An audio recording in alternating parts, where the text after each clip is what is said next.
Welcome everyone to MMA Untold, where it is our mission to bring you the stories behind the lives and careers of fighters, key rivalries, and historic events that make mixed martial arts the greatest sport on earth.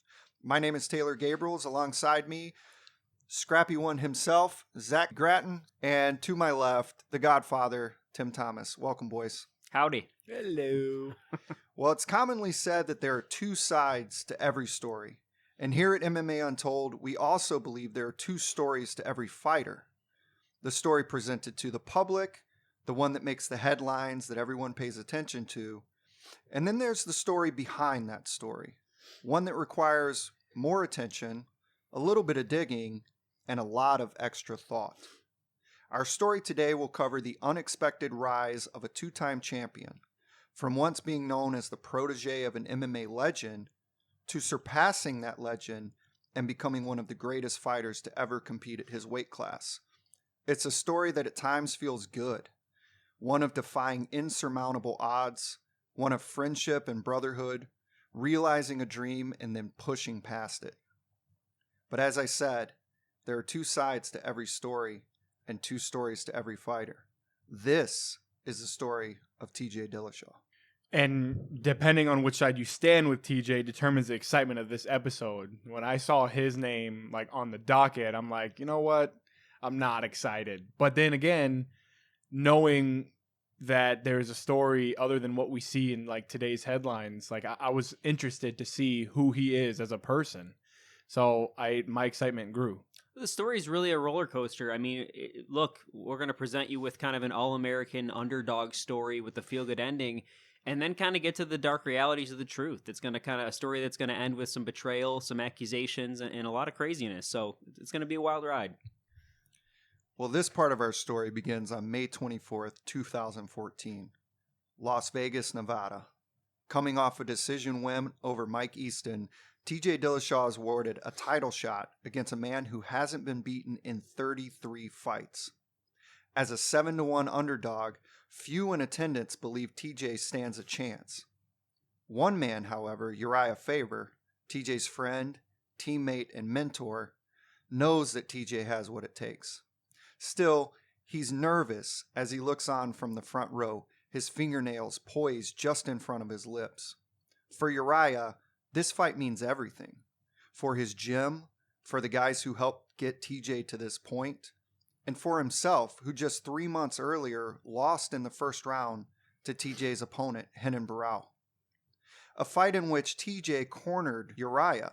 TJ had seen firsthand what Barão was capable of. He was aware of the odds. He knew what was on the line. But he also knew something the rest of us wouldn't find out until the fight was well underway. TJ had a plan. See, you gave this big dramatic thing, and it was all riveting, and then the whole time I'm sitting there going, Mike Easton? Really? A title shot after beating Mike Easton? It was a different time back then. Holy shit. It certainly It was. would never happen now. Definitely not. God. And just to kind of go over again, like Renan Barão was a monster. I mean, he was 32-1, and he had a no contest in there, so 33 fights. Well, guess what? Those were in a row because his first fight was a loss. So he was essentially 32-0 going up against TJ, and he's just like overpowered guy, like who just dominates everybody. And holy crap, it's just a super surprising outcome. Well, I mean, I joke about Mike Easton, but I think you just nailed the point is he's won all these fights in a row, and there's like no one left at that point. That's how you end up getting the title shot when you're coming off of like one win and you're TJ Dillashaw. Like, it makes sense, actually. Yeah, I remember distinctly, this is one of those guys. There's a few guys in the modern MMA era where specifically Joe Rogan and a lot of the media guys talk about, we need to get this guy over to the UFC. He's fighting over in whatever organization. We got to get him over here. One of those people was Conor McGregor. Another one was Glover Teixeira. Yep. Exactly. And then Renan Barão. You're hearing about this guy that's just wiping out the competition. He's essentially undefeated. And he comes over to the UFC and just continues to dominate. Yep.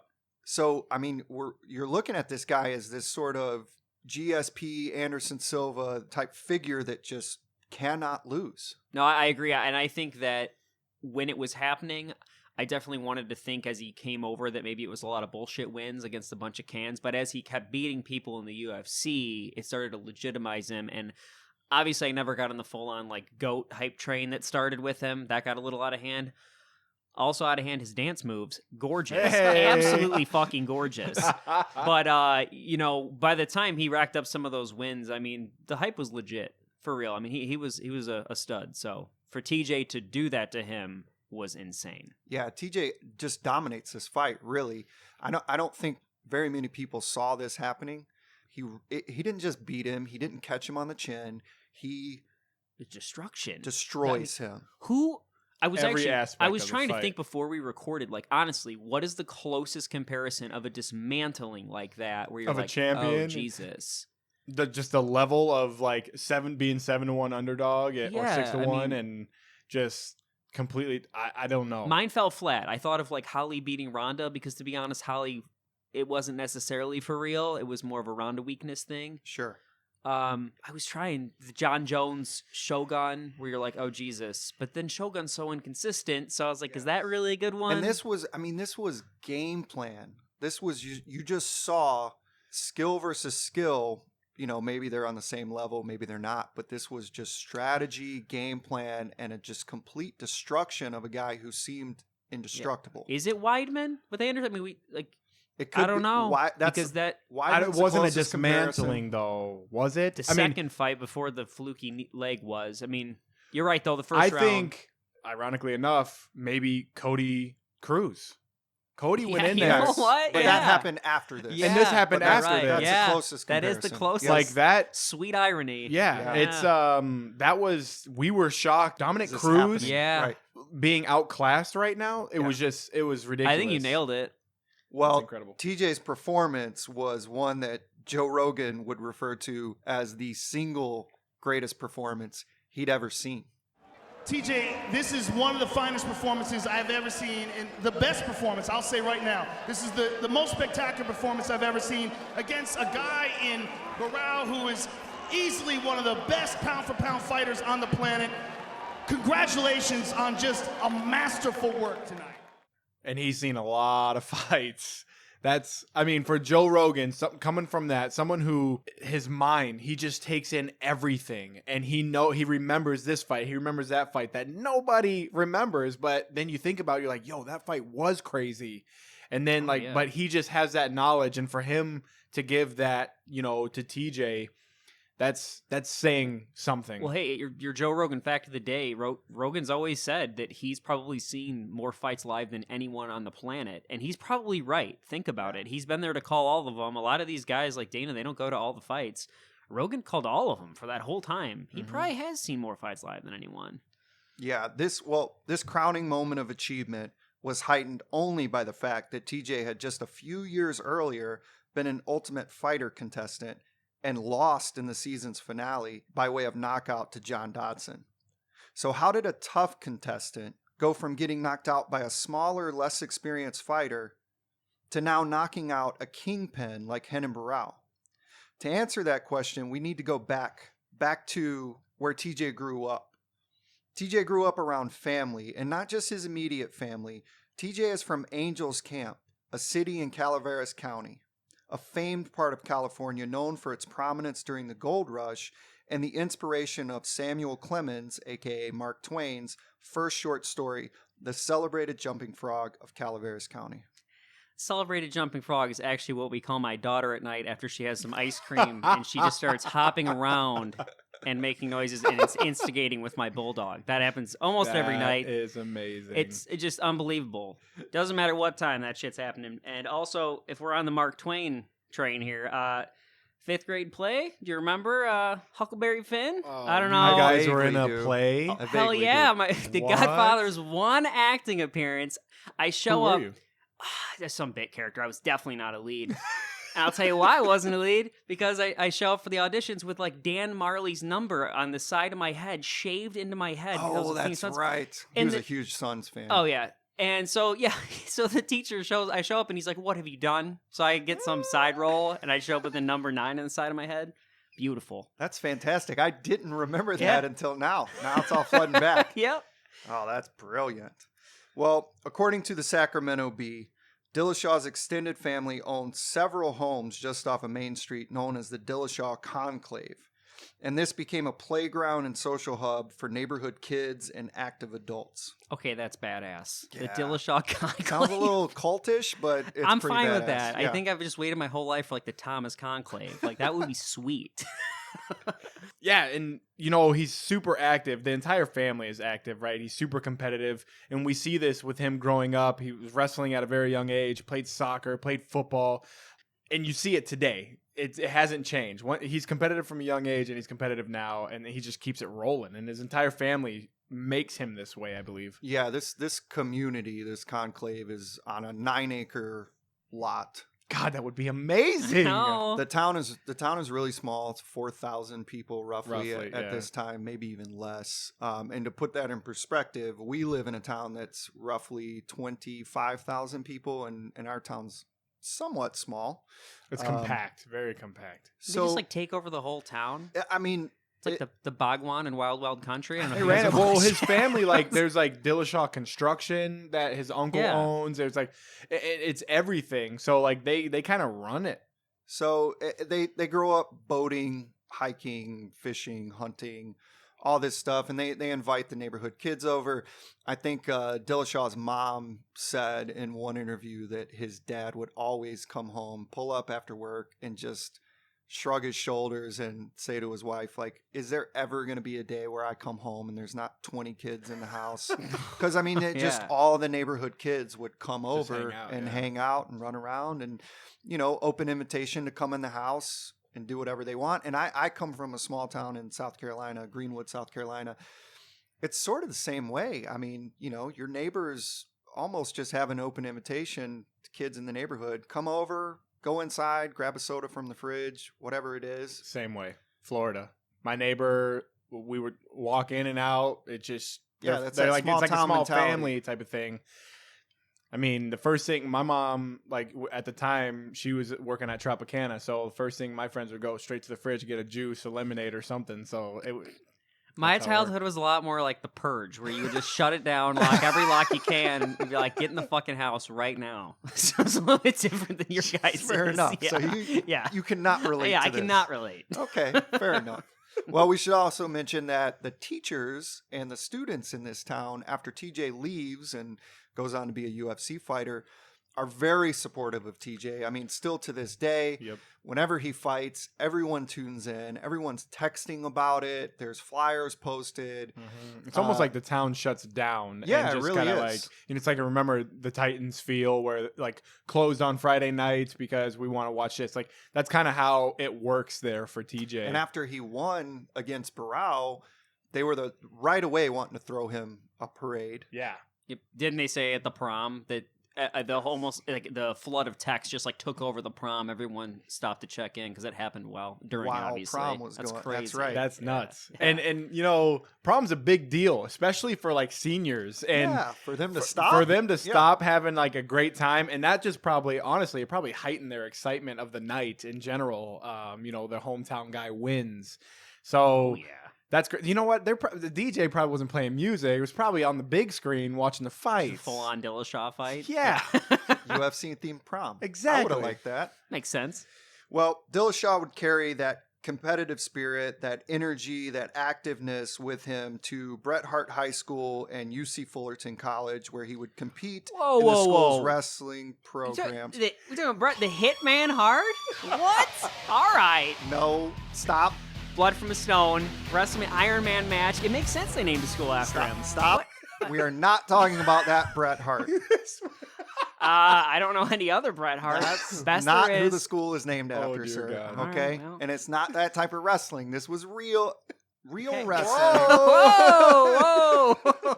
How dare you? Okay, back to our story here. Though he had won numerous games as a child, wrestling matches as a young adult, TJ had never won the big prize. And he talks about this in interviews, that jumping frog competition that they have in his town. He never won. no big state championships in wrestling. We review a lot of fighters on this podcast, and most of them have insane credentials in wrestling that get to the point where TJ's at. He never had that.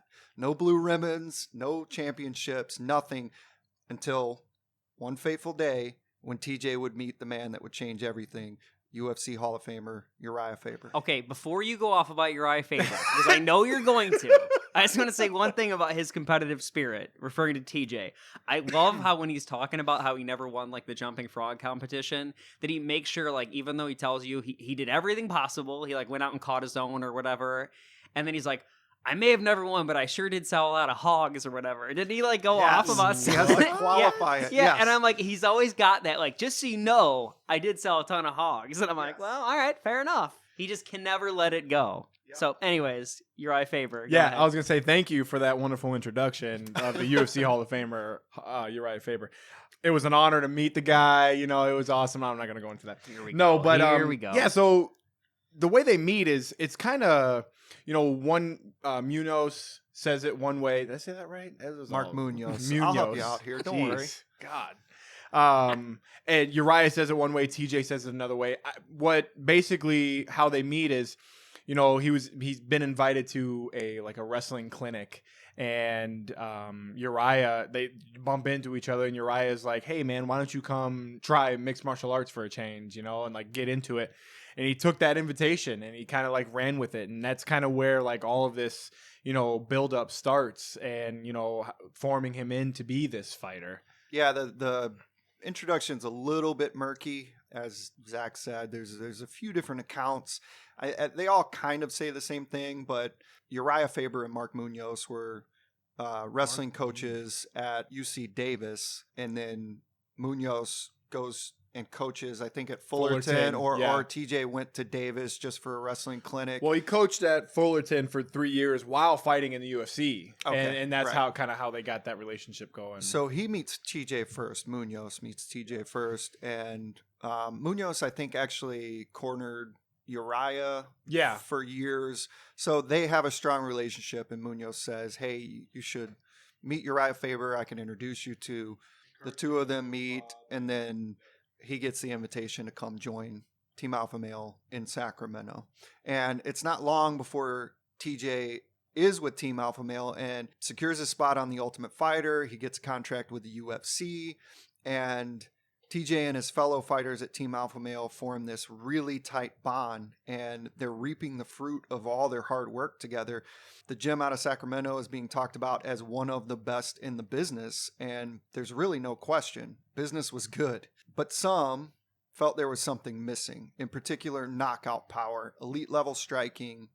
And so Urijah, being the head of the gym, reaches out to a former UFC fighter known for his Dutch-style kickboxing and elite level striking. I'll say this too.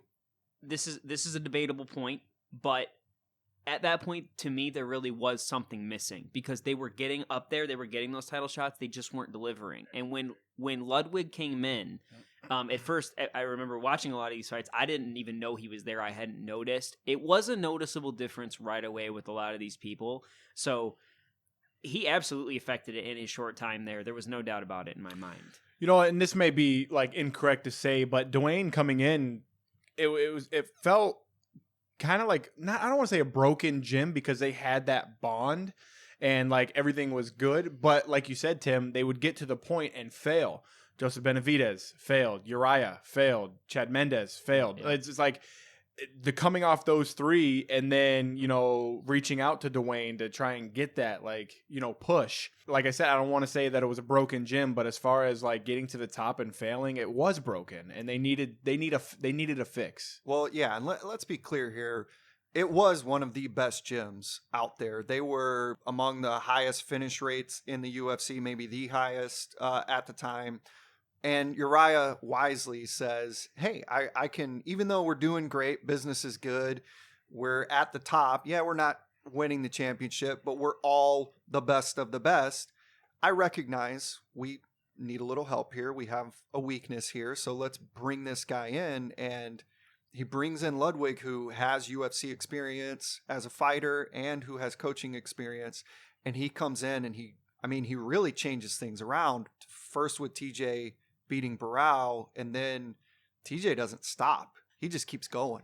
No, I just want to say something right there as a credit to Urijah. Like, you're absolutely right, because a lot of people would just be like happy with the B+. The fact that they were getting to the dance and getting those title shots, but Urijah is like a perfectionist. He wants the win. That's that businessman coming out. It's of so him. awesome that he is willing to go like, you know what, it is broken. We do need to go get somebody and fix this shit. Trust me, as a Chicago Bulls fan in Yeah, the 2000s, yeah, right. I know all about this. Yeah, you're Like, right. Well, Yeah. we had the best regular season record. Oh, we got to the playoffs again. Okay, but we're not getting Yep. the championship. Well, when you think about that, that's how coaches get like fired. Like when you think Chicago sports, Lovie Smith went to a Super Bowl, lost, had the one NFC North, and then got fired on a 10-6 season. Like, you got to produce. It is kind of the MO in this town. Where the Cubs, some of these things have changed recently with the Cubs winning the World Series, but you're totally right, because you never know, much like Derrick Rose breaking down, you never know when these athletes' bodies are going to break down from the wear and tear. And so to sit there with Alpha Male and just be like, well, we're getting close, and maybe if Aldo changes divisions or something changes, we'll get our belt. No, he went to change it. So credit to Urijah. Yeah, and so this is where it changes for the whole team, but TJ in particular really hits his stride here.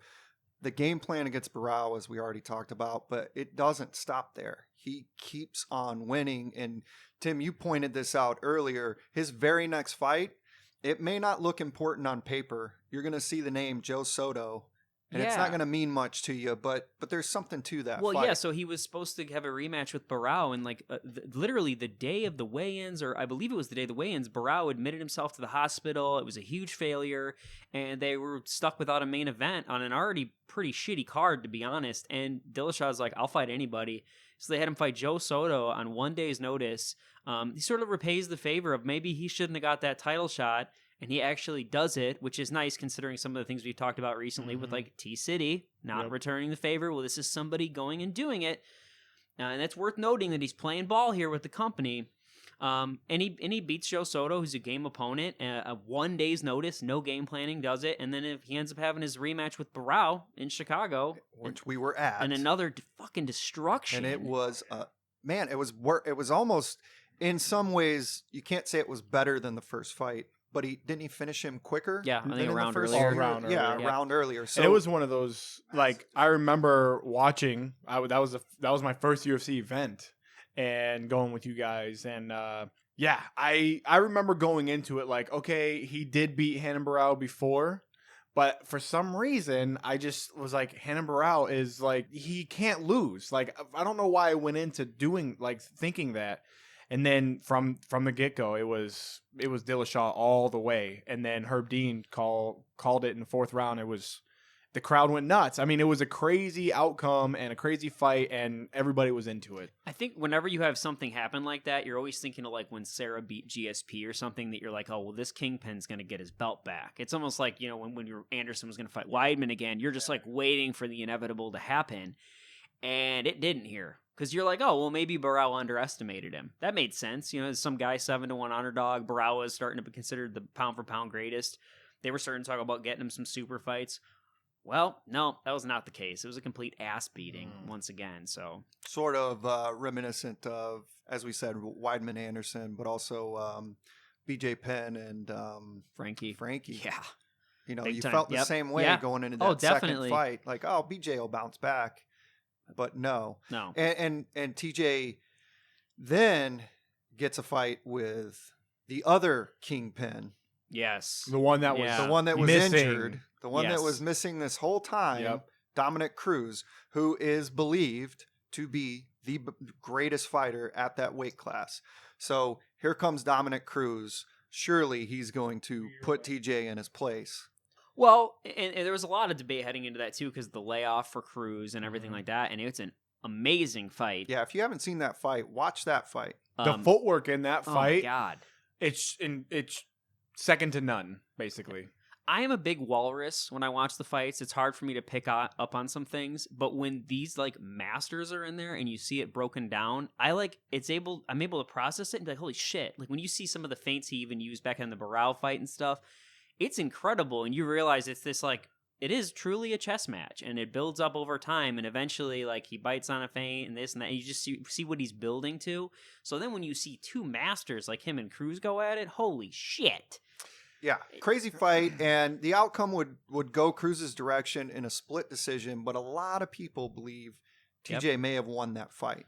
Yep. And it doesn't deter TJ in any way. It wasn't a slip up that knocks him off the tracks. He keeps pressing forward, and he's undefeated since that fight, including a huge win over Cody Garbrandt. Well, I just want to say, in the middle of that, he avenges his controversial loss to Assunção, which is important to the overall story.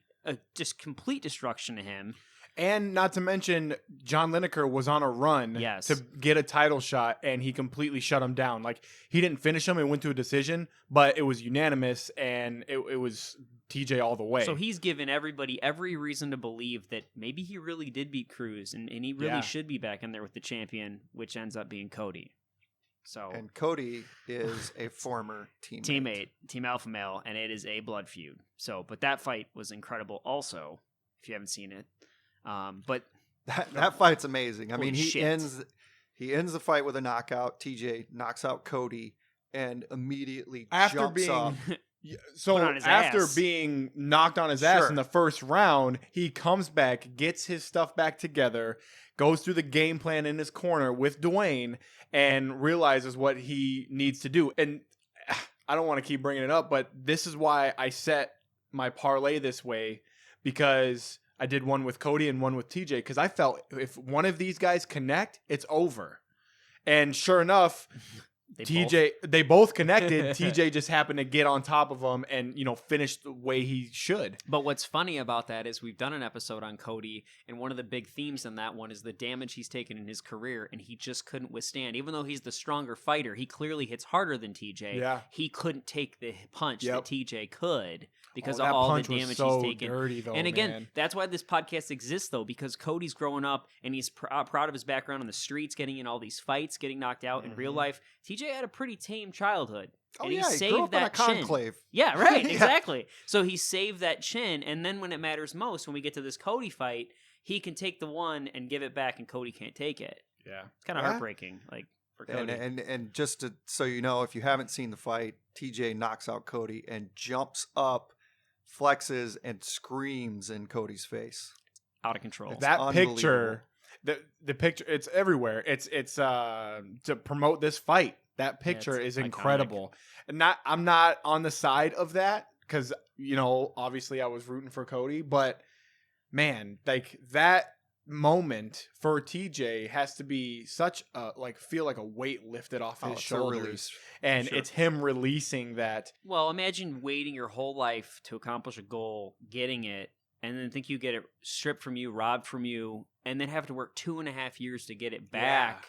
That's really not fair. What he had to go through, and then to have that moment and get it against a blood feud. That's got to feel insane. So from the time he's a young boy, TJ has this drive and determination to be the best, and now from Duane, he's got that knowledge and skill set needed to realize that potential. And with Urijah, Duane, the rest of Team Alpha Male, TJ achieves really the impossible. And today, he's widely considered to be one of the best to ever compete at that weight class. And with another win over Cody Garbrandt, TJ says that he will cement himself as the greatest bantamweight in UFC history. And really, there's only one man that can even possibly contend with that claim, Dominick Cruz. But while Dillashaw's story may leave you feeling warm and fuzzy inside, it's only a portion of the whole. There's an untold story yet to be told, a story that may turn your stomach. And as we said at the top of the show, there's two sides to every story. The side we're about to tell you comes from the point of view of those closest to TJ. And this side paints a far different picture. This is the untold story of TJ Dillashaw. So I guess the bridge we need to gap for the gap we need to bridge here for you is how do we go from this wonderful story of this protege to all these guys, and he wins the title and gives the gym all the notoriety he deserves, to this blood feud with their new protege Cody Garbrandt? How did we get here? And it's one of the actual crazier feuds we've seen. It might be the best feud right now. Well, DC Jones was standing, but this might be the best feud there is. How did we get there? So I guess you're gonna have to go back quite a bit to get there. But and I think it, believe it or not, it happened. It was about 2.5 years in the making, but it came about only like it was quick, like a year. I think it came quick. This feud went from kind of being swept under the rug to just blown up, all because of one man. And that like just created this incredible like sell for this fight or fights. Yeah, let's back up a little bit, because you, like Tim said, you may be wondering how we get to this point. A former teammate or two former teammates fighting each other, screaming in each other's faces, this really bad blood. We said earlier, TJ burst onto the mixed martial arts scene, and even though he lost in the tough finale, those watching closely knew he was going to be something special. Urijah and Team Alpha Male nurtured that. They nurtured his strengths, and they noticeably improved his jiu-jitsu and wrestling.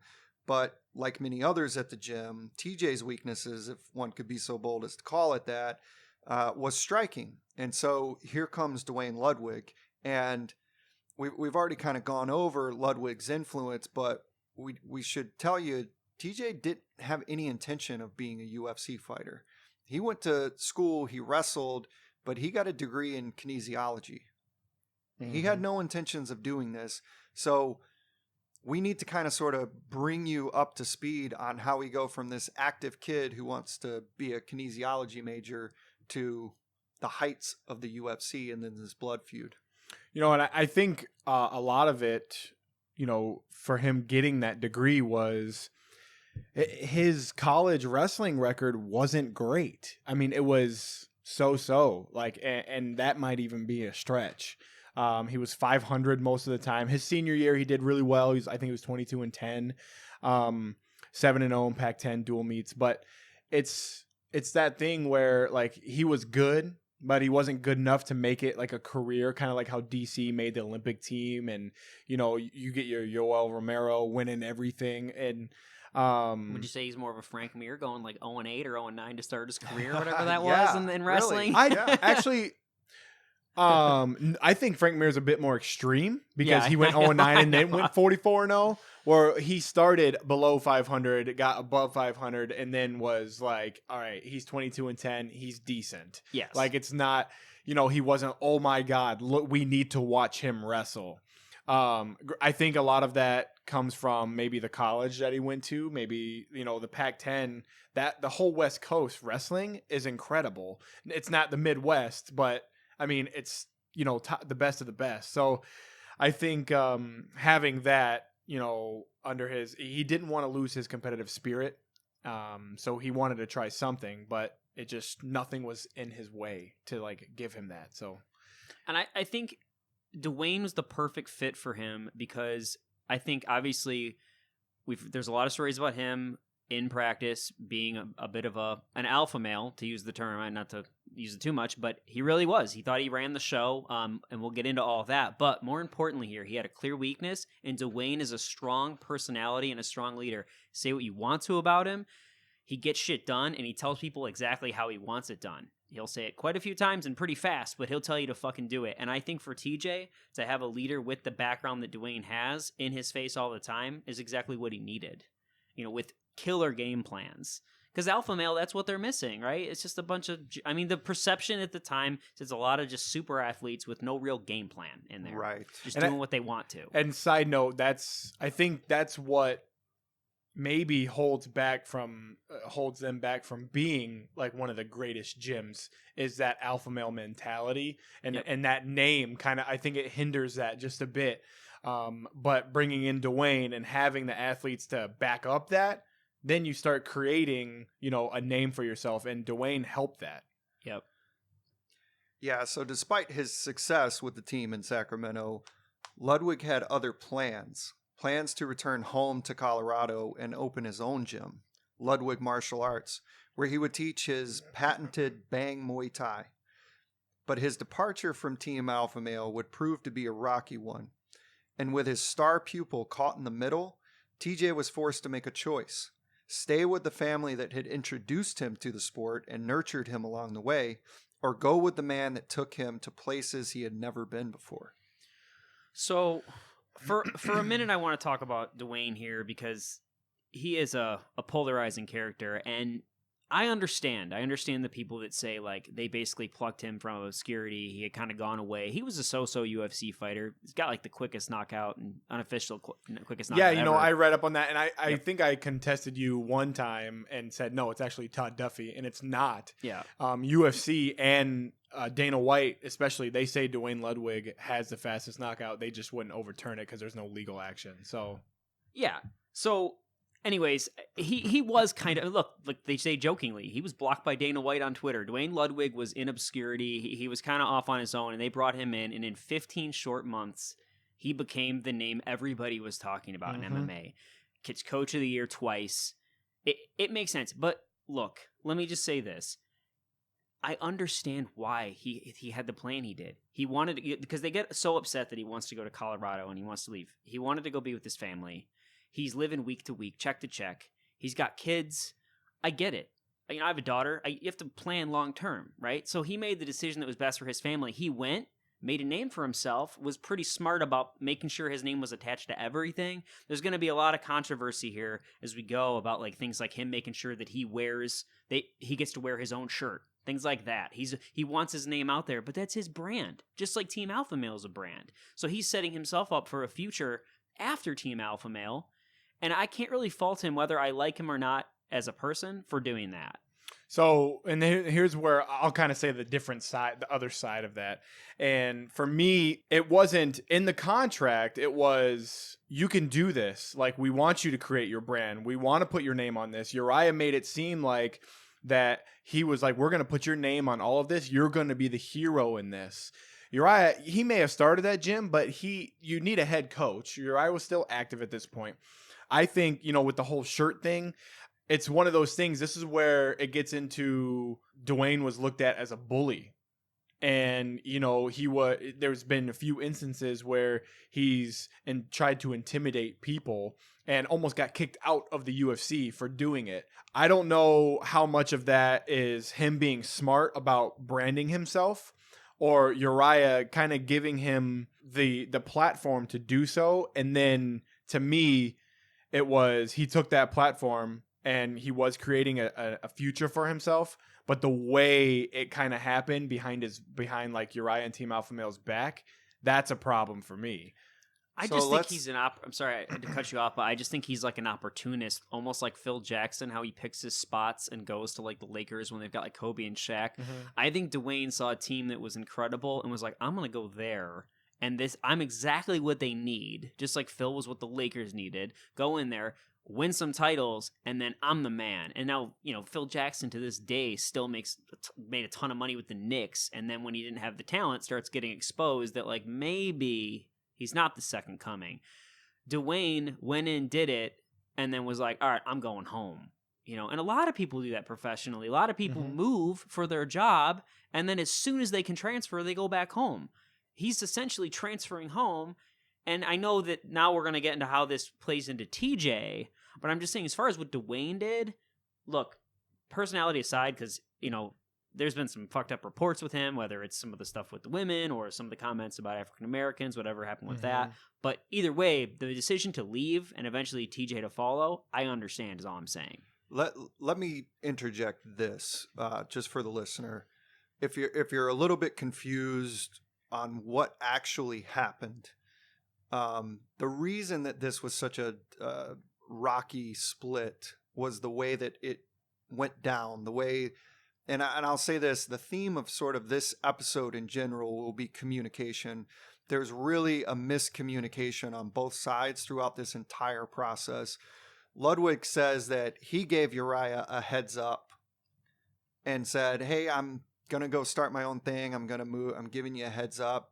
And then according to him, on his side of things, Urijah took that information, immediately posted on the Team Alpha Male website a job opening for his position without telling him, without communicating that to him. Urijah just says, all right, you're out of here. And Ludwig says, well, I was just giving you a heads up that That was going to be my plan. I'm not planning to just leave tomorrow. I've still got fighters that I'm coaching. I still plan to corner them. I still want some cross, promotion here. Your fighters can come to my gym, vice versa. That's according to Ludwig's side. According to Urijah's side, Ludwig was in it from the beginning just for himself. They gave him a platform, and Ludwig took it and made it a completely selfish endeavor. And that was never the intention communicated from the beginning. It was a family. It was a team. Ludwig was only out for himself from the beginning. So there's this miscommunication on both sides, and it leads to this very ugly split just between Duane and Team Alpha Male. And then when TJ eventually leaves with Ludwig, it's sort of the same thing. It's a miscommunication between the gym and the fighter, and it leads to this really nasty divorce. Well, I don't want to go off track right now, but I don't want to necessarily agree with everything Urijah Faber says. I want to make sure that we even criticize what he's and with that being said, he's sitting there saying, "Oh, it's a family and they're all tight and this and that and they're out for the team." Well, let's remember though that he runs the show and he's getting a percentage of everybody's purse. He's getting their money to train at the gym. Like he manages a lot of them. One of the things that people say about him when they critique him is he's got his hands in everything with these fighters' careers. And Duane Ludwig was the first one to kind of come in and shake that up a little bit, especially with TJ, and they think that's why Urijah might have overreacted. And if you look at the story you just told, it looks a little bit like an overreaction. He hears like, this isn't going the way I want it to, I'm posting the job immediately, you're out of here. And it's like, dude, look, I like Urijah a lot. I really enjoyed doing the episode on him. I loved him as a fighter. And Duane, I'm not the biggest fan of. But in this situation, I'm just not sure Urijah's in the right necessarily. Because I'm not sure Duane's just looking out for himself. Like, I can admire Duane and being able to challenge someone like Urijah, because Urijah is known in the sport. He's a pioneer. He runs a well-known gym. And, every time you see Urijah now, it's always him recording something in his gym. Like, that's just the way it is. And so for him to be able to go in and kind of, I don't know if challenge is the right word, but to be able to implement his, stuff and bring his own management in and do that, I can commend that. And I think that's good. And, you can't go by as him being my favorite fighter, Urijah, I cannot go off everything he says. Yep. The only thing that I can say to that is, one, he's never had a reputation of being misleading. Neither has Duane. But I also, when you hear the sides of the stories, I've heard TJ and Duane's side change a tad. Never heard Urijah's change, but Urijah's also a very great businessman, and he knows what to say, when to say how to protect his brand. So, it's really a toss-up, and, whatever side you lean on, there's still bad blood regardless. Well, I think, Taylor, what you were getting to was you were going to talk about communication. And I think this is actually where TJ falters a little bit. Because, like you said, Duane starts giving the heads up, starts even mentioning, Urijah even hears rumors that TJ is going to be following, that, Muscle Farm, what was the gym? Yeah. Elevation down there is going to actually Muscle pay Farm's starting to pay him, is going to start to pay him to come down there. And they go out to lunch or whatever, and Urijah, to his face, calls out TJ and says, "I've heard you're going to go down there. Is that true?" What's and the deal? TJ's like, "They offered it, but I'm not doing it." Yep. And this is where shit really starts to break down, because now you're lying to your mentor's face about something you're eventually going to do, and this is where it derails. So I get what you're saying about communication being the issue, because nothing any of the three parties is doing here is a problem to me. Right? That in and of themselves, that's not the issue. The issue is strictly the communication. I think all these years my wife has been right when she's like, we gotta fucking communicate. And I'm like, in MMA terms, I get it now. If you communicate, we get shit done. This is a communication breakdown. Well, and in a my relationship, they say communication is the number one thing. Yeah. So, but look at this. I don't want to bring up a whole discussion about LeBron James, but when LeBron left Cleveland the first time, aside from the TV thing, which in and of itself was Yeah. a great thing, Yeah. right, for kids. Yeah, it's like donating to kids. Him going to a different team, every Making a big athlete has show pretty and- much done that. Yep. None of it was a really bad thing. What people really latched onto, aside from the Cleveland fans, what people on the outside looking in really latched onto was LeBron not giving a heads up to the team that had, 100%. done everything for him up until Mhm. that point. They were a family. He was Cleveland's hometown guy. And then without communicating anything to them, he goes and makes this announcement on TV. They were crushed by that. This sort of feels the same way. TJ's lying when he's confronted about it. And then, unbeknownst to Urijah, TJ follows Duane full time, splits from the team. Well, and it's ugly. You're spot on, because look at somebody like Anthony Pettis, who trains with Duke Rufus, but then goes and dabbles a little bit with like Greg Jackson, and he's still kind of good with both. And he did it the right way, I'd imagine. He did it the right way. Now, yep. granted, he's not getting paid money to go work with Greg Jackson and stuff, but he was training He with recognizes both, an issue and it or was a communicated problem, properly. Yes. and he's fixing it. Yeah. Right. So that we makes saw sense. it in his last fight. Yeah, exactly. So I think that you can see when communicated properly, this can work. So even what TJ was thinking in the beginning, because he wanted to train at both, actually kind of worked here. But again, this is where Urijah comes off a little like vengeful, because he's like, well, I'm number 3, and so Holdsworth's undefeated, so we don't want you around here. And it's like, well, you wanted him around here before. There's It's tricky. bitterness there. Yeah, it's true. Yeah. It's a muddy story overall, and you can read more about it. You can look up articles, and you'll get TJ's side, you'll get Duane's side, you'll get Urijah's side, you'll get the rest of Team Alpha Male, you'll get Cody Garbrandt's side, who was a relatively new fighter when TJ's on his way out the door, and yet somehow they have the biggest feud, and it really it shouldn't be. They Yeah. shouldn't have the feud, because there was no issue between the two of them. And yet, it's Cody It's a moral sticking thing up for his Cody. mentor, Yeah. and the family that brought Cody in. Cody feels this allegiance to Team Alpha Male because he was a street kid. He was somebody who was headed down the wrong path, and feels like Urijah and Team Alpha Male sort of saved him from that life. Urijah sort of did the same thing. He sort of brought TJ from a life of a kinesiology major to UFC champ. But TJ's got to look out for himself. He's got to do what's in his best interest.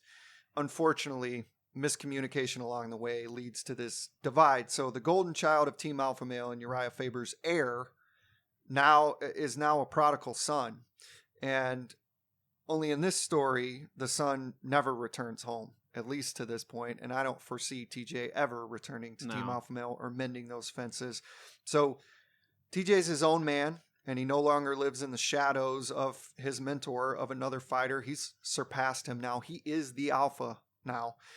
And yet, if you look closely, it seems as though, he's kind of been the big dog all along.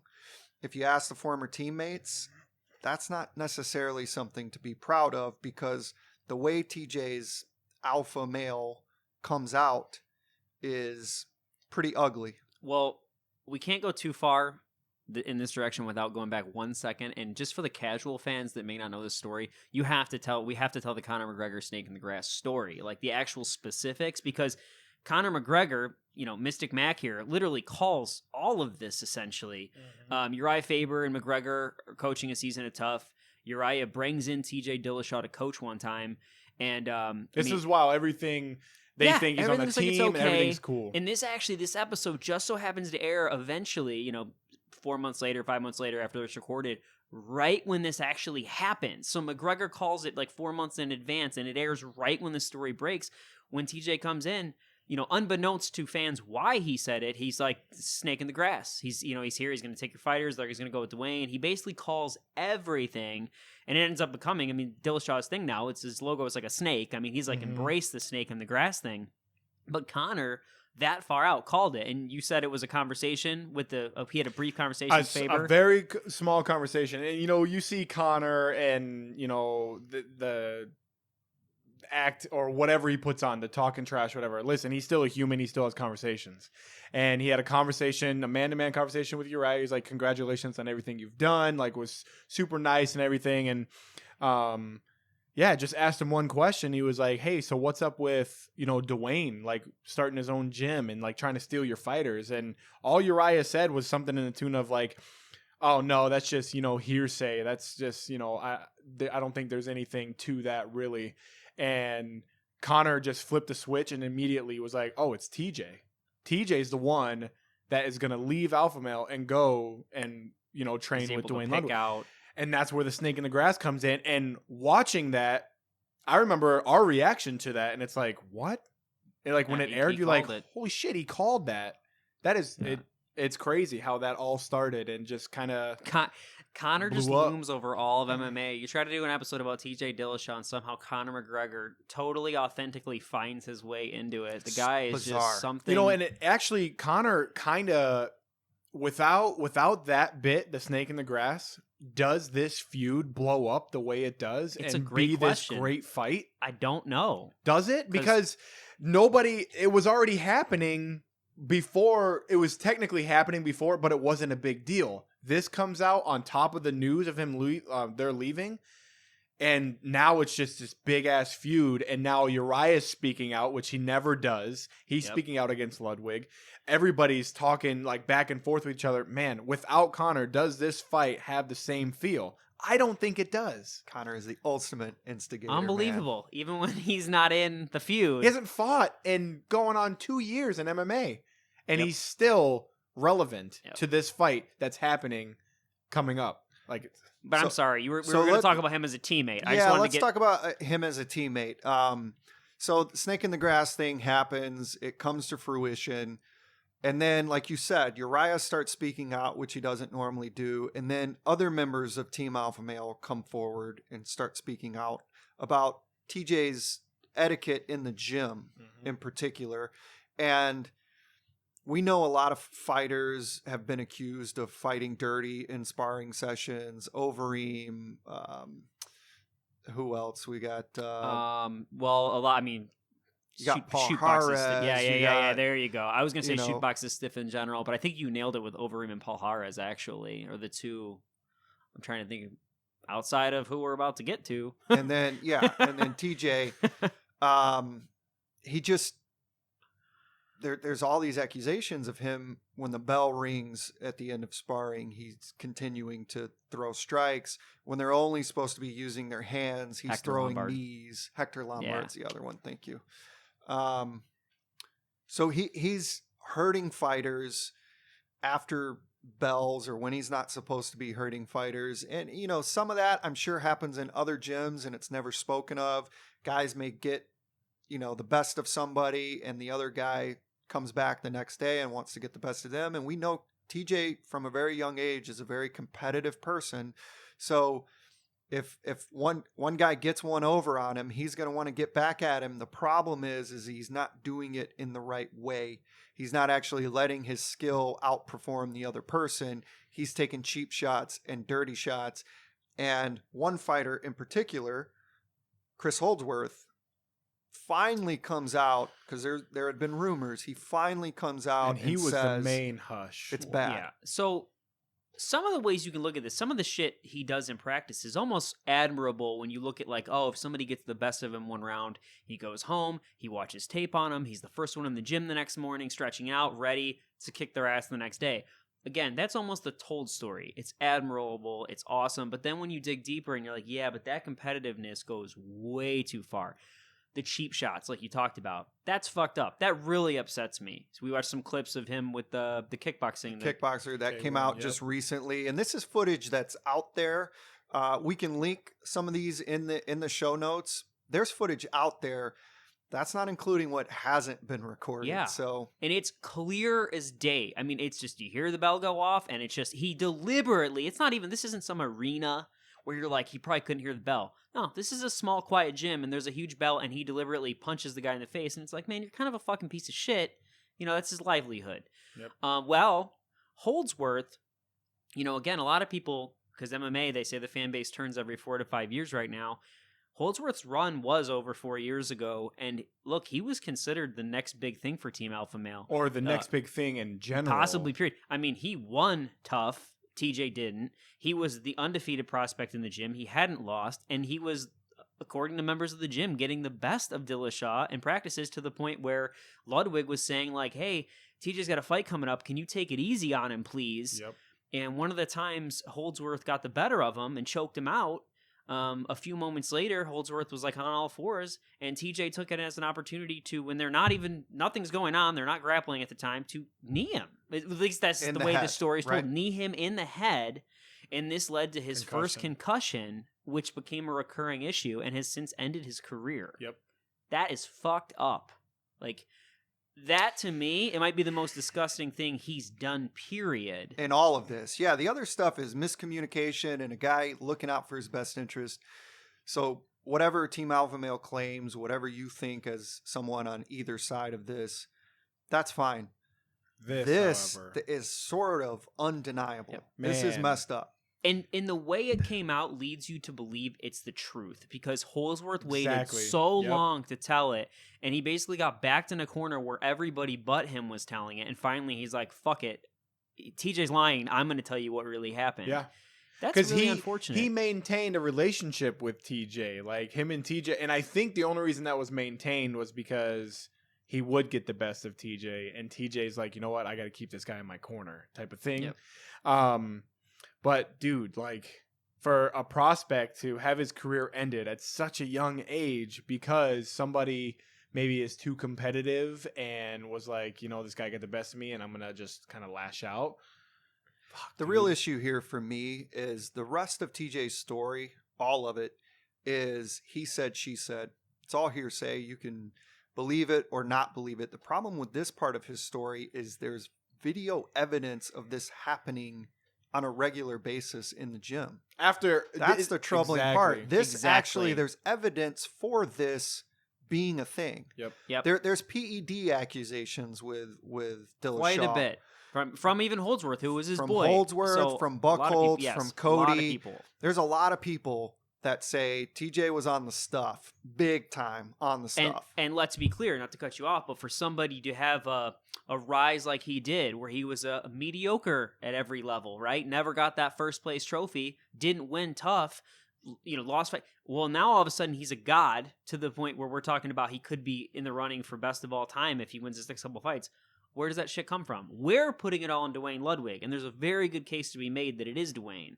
But it could be the PED talk, because that's his own teammates outing him for it. It could be, but all of this stuff obviously comes out after TJ is gone and there's a riff and there's an issue. So you can say that that conversation is motivated by their distaste for TJ at that point. And we have no evidence. USADA hasn't busted TJ. We have no precedent for this, but his conduct in the gym during sparring, we have evidence of. That's a problem. Yep. Well, and it's the most classless thing you can possibly fucking do. I mean, you can almost see his face in the one video we watched in particular with was that a K? Yeah, it was the K1 guy. You can almost catch a glimpse like of his face as he turns, and you see he's like pissed off. And I'm like, you're a fucking child. Like, I mean, Paul Daly got kicked out of the UFC for doing that shit. He's just smart enough to keep it out of the UFC. Yes. So he's very smart. He just has that competitive nature and that anger and that wanting to be the best drives people to get to where TJ is at, but it can have some negative consequences as well. And that's the for Michael TJ, Jordan. Didn't he Yes. threaten to break like Steve Kerr's arm in practice or some shit? Or it was somebody's arm. Maybe Jordan Kerr was told the story. super He was a psychopath. dirty, super in practice. dirty fighter. Or fighter. Or fighter. But no, in practice for Michael Jordan, he was threatening to break teammates' arms. So Yes. that competitive spirit gets way out of control. So while the accusations and videos continued to surface and TJ's riff with his old teammates grew, there was another fighter climbing the ranks of the bantamweight division. A killer with one-punch knockout power in his hand and tattoos across his neck. A fighter headed straight for TJ's belt.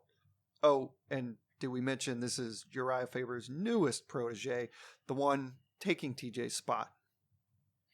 Well, so this is Cody Garbrandt, obviously, and this is, again, more of that untold story, but in this era, in this entertainment era of the UFC, Cody is everything everybody loves. Cody's the tattooed guy with the crazy, don't judge the book by the cover story. He's actually a nice guy. Perfect. He's everything to look for. He's got the look, stylish, he's marketable, and he dethroned the king. He just completely dismantled Dominick Cruz, and So he's like the anti-TJ. Like we said, he grows up on the streets. He's the new alpha male guy. This is basically TJ's worst fucking nightmare.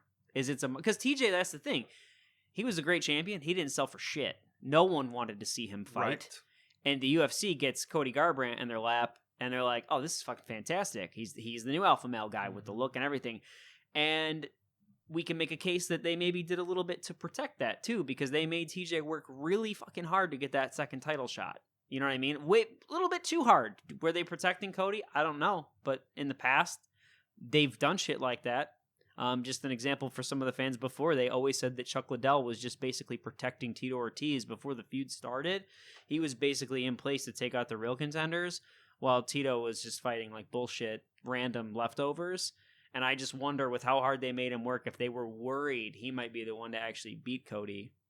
And now look what has happened since. An immediate rematch for Cody. Yeah. They're like trying to right the wrong. It does seem like the UFC almost does They want want Cody Cody. Garbrandt in there, but I mean, he's got to get past TJ. And we saw how the first fight went. Could have gone either way.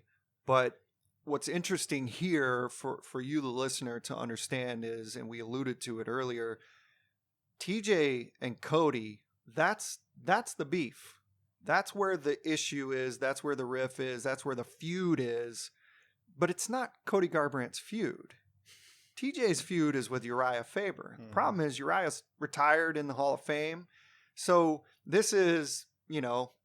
Miyagi sending out Daniel-san to, here you go. Go avenge this gym. Go avenge me. Go make this thing right. And so you have this gigantic feud, this gigantic rivalry. And I think TJ kind of dismisses it a little bit. Like, Cody, this isn't your battle. But he also knows that by embracing it, it's created a ton of fanfare, a ton of intrigue.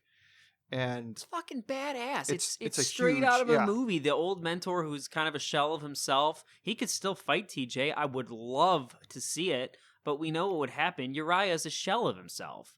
But to send his protege out there is badass. The guy who is like looking better, he's got the punching power, and then apparently after the Cruz fight, you see he's got the technique too. It's perfect. I think with, Cody coming in, man, it really is the perfect feud. It really is the perfect fight and everything to set up. And it isn't Cody's fight, but I think what really steps in is Cody's mentality and Cody's morals on life, basically loyalty. That's the number one thing he talks about, and we brought it up multiple times in his episode of the podcast. Loyalty. And he stuck up for TJ when Conor called him a snake and pushed Conor, and that's when everything was like, oh, who's this guy pushing Conor? Well, this guy's actually a badass. So he was sticking up for TJ. He had his back, and he treats it as a family, whereas like you said, Urijah may say it's a family, but he's dipping in everybody's pot, basically. Yep. Cody's not. Cody isn't there. Yeah, for him it is. And a family. For him it is a family. And TJ was a part of that family, and then he felt he was backstabbed by TJ, and that's why I feel that's why Cody has really stepped in and kind of made it his fight. Well, he's the perfect extension too, because Urijah was the original California kid with the hair and the music, and it was like that. The bad boy feel. It was just a different time, so it was a different look. Cody is like the new generation's version of that, so he's the perfect extension of him. And he says all the same shit like you're saying about family and the team. So he's the perfect person to step in. So that's why this feud's just amazing. It's unbelievable. It's an unbelievable feud. So, I mean, that kind of brings it to the end here. The rematch is set. It's going to be happening this weekend, and it remains to be seen. Is TJ going to get over on Cody one more time and cement himself as possibly the greatest bantamweight of all time? Or does the series even and we potentially get a third one? A third fight? Either way, we, the fan, win.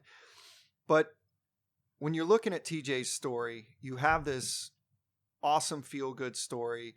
You have these accusations and this terrible gym etiquette. From golden boy to champion, from snake in the grass to dirty fighter, the untold story of TJ Dillashaw is wrought with extreme highs and kind of puzzling lows. It's a story that leaves you as hopeful as it does uncomfortable, confused, and quite possibly sad.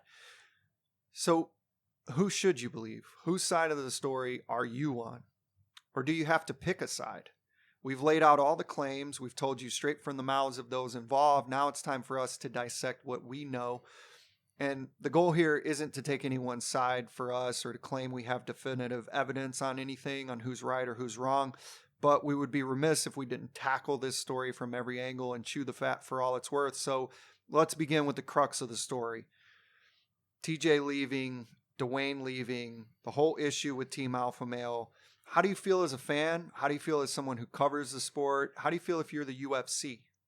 Okay, well, I think our little counseling session earlier really helped because honestly, I don't know that you have to pick a side. Like you said, I genuinely believe, I understand what every side felt about the situation. I understand it was a communication issue. I don't fault anybody for the way they felt when he left and Duane left. I just think they could have done a better job communicating. And so ultimately, if you're going to ask me so I don't play the middle here, I guess I do blame TJ because in the end, he had a chance. He could have been the one when he was confronted at that lunch to say, guys, I got to do this for my family. I got to leave. It's too good of an opportunity. And he lied. Mm-hmm. He's the only one that's confirmed in this to have lied at some point, right? Because he did stall on telling. So if I'm going to blame communication, he kind of caused the communication breakdown. So if I had to blame somebody, TJ. As a fan, someone covers the sport, you know, with the UFC, I think it's a goldmine. I think it can't happen. It's that stuff like, that's why MMA is so great, is because you can't make up stories like this. It happens naturally. And when they try to make stuff up, it fails. Francis Ngannou failed. Cynthia Calvillo failed. It's like, they get behind these fighters and they want them to be great, but it's not. You cannot force this. It has to be natural. As far as taking a side, I don't think you have to take a side either. I, however, started this conversation as I think you do pick a side because you're either rooting for one or you're rooting for the other. For me, I'm rooting for Cody, but I understand now, thanks to this conversation, why Duane maybe did the things he did. And you can't take Duane's word, you can't take Urijah's word. But when you look at it bare bones, you have to be respectful on Duane. This is my family. This is what I need to do. I want to go back home. I'm also respectful to Urijah. Like, I just felt like I got backstabbed, I got used type of thing. Yeah. So that's my take as a fan and someone who kind of covers the sport. As we said earlier, I mean, look, bad people make good decisions too. And Duane Ludwig has some personality flaws. He said some things that are pretty shitty. And this isn't, we're not here to run him into the mud for an hour and a half. But as far as a coach and a family man, he did the right thing. And he protected, by the way, he didn't leave TJ behind. The guy who he made, he invited him with him. And he brought him with. So he did nothing wrong. He just has done some shitty stuff in the past. So again, I fault none of them, but like you said, it's a fucking gold mine. This is everything we could ask for, you know. And I'll just say this isn't the time or the place for this, but there's a lot of people shitting on the pay-per-view, and they're saying they're not excited, and then it's a really bad card. Well, I'll tell you what, this fight alone has me excited for the card, and anybody telling you otherwise, like, really needs to take a look at their fandom, because this is all we ask for, right? Yes, And like you said, this is organic. You couldn't, they didn't whisper in Conor's ear to say the snake in the grass comment. They did not manufacture this. They did not give TJ easy fights so that he could get back to this. I mean, this has all happened organically. Everyone's done what they need to do to get to this point, and it's going to be fireworks. That's the beautiful part too. This isn't two guys that are good, that have styles that sort of complement each. I mean, this is going to be head to head, bad blood, knockout power, trying to take each other's heads off. This is going to be great. And you don't know. That's the thing. You don't know who's going to win. You have no idea how it's going to play out. Do you know what I mean? Like, that's the thing. A lot of these blood feuds, we know, like Liddell Ortiz. Liddell had Ortiz's number. It was irrelevant. This, we have no fucking clue what's going to happen. That's the beauty of it. You know, to add a little bit kind of towards like the TJ communication breakdown and Duane asking him to come with, I think it plays a little more into TJ and who he is mentally. I think as a competitor, super competitive. I'm competitive, not as much as that, but he's a great fighter. He seems to be a family man because of how he grew up and everything. To me, the weakness of TJ outside of fighting and outside of being with his family is his mind. I think he's influenced way too easily. I think he's more of a follower than he is an actual leader.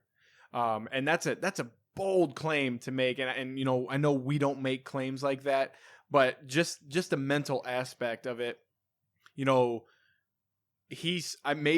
I'm wrong. Maybe he saw that, Duane actually gets him and how he fights and he's training him the right way. And he's like, I want to go there. But to me, it was like the way Duane left, and the way like the stories are told and how TJ lied about it and went to him. To me, that's mentally not stable. Like, it's just, I don't know. No, I got I have a different perception of him as just a human versus the fighter. Well, completely respect him as a fighter, like a John exactly. Jones. Well, look, we do these episodes and we always say the same things when we're done recording. We're like, by the end of this, I really end up liking the fighters. And there's only been a couple times that in the end, I really didn't like the fighter. For example, a Brendan Schaub. Okay, I don't like Brendan Schaub. The research didn't really help. Mm-hmm. I don't really like TJ Dillashaw as a person. I respect the shit out of him as a fighter, and I will fight anybody that says that he isn't one of the best of all times if he beats Cody and then maybe does the Mighty Mouse fight. But as a person, the research didn't help. It's a fun story. It's fun to talk about the compound when he was little and shit and hanging out with all the kids. That's great and everything. And the underdog story. Beating Barao on the surface should be an amazing underdog story. And at that time, we were so fucking happy for him. But as over time I heard things like the Holdsworth story, I'm just like, man, fuck this guy. And this didn't help. Is there a silver lining to any of this? I mean, I guess the only silver lining would be that we now have this great feud. It sucks what happened to Holdsworth. It's unfortunate that he didn't stay with the team that brought him to that place, and we don't have that feel-good story. But I guess the silver lining in a way is that we now almost have a better story. Exactly. The silver lining here is that people should feel one way or the other about TJ Dillashaw, whether you want to view him as that all-American underdog story. They say, the teachers in his town say they literally can use him as an example of like the American dream. He comes of a town of 4,000 people, and he's come on to become a UFC champion. He's fighting in New York when GSP at Madison Square Garden, biggest cards. In the end, though, ultimately, what is he? To me, I don't view him that way. I just don't view him as the American dream. I view him as this other dark, I don't know. It's interesting because on the surface he is. Yeah. I mean, he's the all-American guy. He's similar to Urijah, he's from California. He's got the clean cut. He's, good-looking guy, family background. Everything on the surface appears one way. And then you dig a little bit below that surface and you get kind of this ugly, muddy situation. And I lost my train of thought for a second, but what I was getting at was with stories like this, if you could get this out to the people, they'd feel one way or the other. That's kind of what I was getting at, is before he was that just Joe Schmo plain champion, because even though he's Uriah's boy, he just, I know he has the look, I know he's a pretty boy, whatever, but he was just kind of a regular guy, didn't talk a lot of shit, nobody bought his pay-per-views. If you know this story, you can love him or you hate him, but you'll feel one way or the other. And that's a win for the UFC. That's the silver lining. In all of this, like Urijah, to me, if you're Urijah, how do you feel about this type of thing? And for me, and this is where my crazy comparison comes in. I compare this situation with Urijah to the same situation Tony Dungy. So Tony Dungy built this Tampa Bay Buck team to win a Super Bowl and built them and was just continuing to get better and better. He leaves, or he gets let go. They bring in John Gruden. They win the Super Bowl. He has to go somewhere else to kind of win a Super Bowl with the Colts. Well, I view it as TJ is the Bucks. He leaves, kind of gets that, that Super Bowl win or that belt. And now Uriah's left with, okay, how do I get a belt to come to Team Alpha Male? And he looks to Cody, and Cody gets that belt. And it's kind of like, I think the comparison is there. It's complete different sports, and Urijah being the businessman that he is and writing a book that's actually really like intellectual. It's good. I can't help being from Florida, that being my team, and feeling a certain way about that. I kind of feel the same way with Urijah, and it fits for me. It's a very good comparison because in the end, both sides of Dungey and the Bucks were vindicated because the Bucks got their Super Bowl, and you can't say they ever could have done that with Dungey. They might have needed Gruden, but That's then true. Eventually Dungey went and got his too. Well, TJ Dillashaw has left, and you listen to interviews in the period where he lost his belt, and Team Alpha Male shits all over him. They're like, see, the minute he leaves, he loses his belt. Well, he's got it back now. He vindicated himself on his own, and in the meantime, without him and without Ludwig, they got their belt too. Yeah. So your Dungey comparison's actually spot on. Yeah. All right. Any final thoughts before we get out of here? Fired up for the fight. Hell yes. Yeah. Absolutely. There's really nothing more to say about it. Well, Tim had an M. Night Shyamalan twist on this whole story before that's we right. started recording. Oh yeah, just loosen You the tie up tell, over here. tell the listeners Well, about it's that? just funny because this is our first episode. We're kind of we're going to take a different approach here. We kind of want to tell you the full on told story that everyone's told you, and then kind of the untold, the dark side, beneath the surface. What's weird about TJ is as we did the research, we realized that this is a twist ending, that the story everyone knows is kind of the untold story with TJ. Mm-hmm. He's almost like a bad example for this newer format for us because we're like, shit, this is the one time the UFC's actually told the story, and most people don't know his background, like his childhood. So I'm getting all fired up and excited reading about like the compound when he's little, climbing on the rope and shit, playing, I'm like, oh, this is awesome. I don't know this. So it is funny, though, because it does show that even when the UFC actually tells some of the story, there's still a place for a podcast like this because I don't know any of his background from his childhood or any of that until we did this. But so we'll get him next time with the format because we're like, shit, people are going to know some of this stuff. All right, that does it for us at MMA Untold. Thank you for listening. If you want to hear more, you can check us out on Facebook, Twitter, Patreon. We'll have all those links posted in the show notes. Tell your friends if you like what you heard, and send us any suggestions and questions, and we'll be happy to address those. Two men fighting inside a steel cage isn't for everyone, but stories like TJ Dillashaw's are. This is MMA Untold, and if you didn't know, now you know. It's all good. And if you don't know, now you know, you know, you know.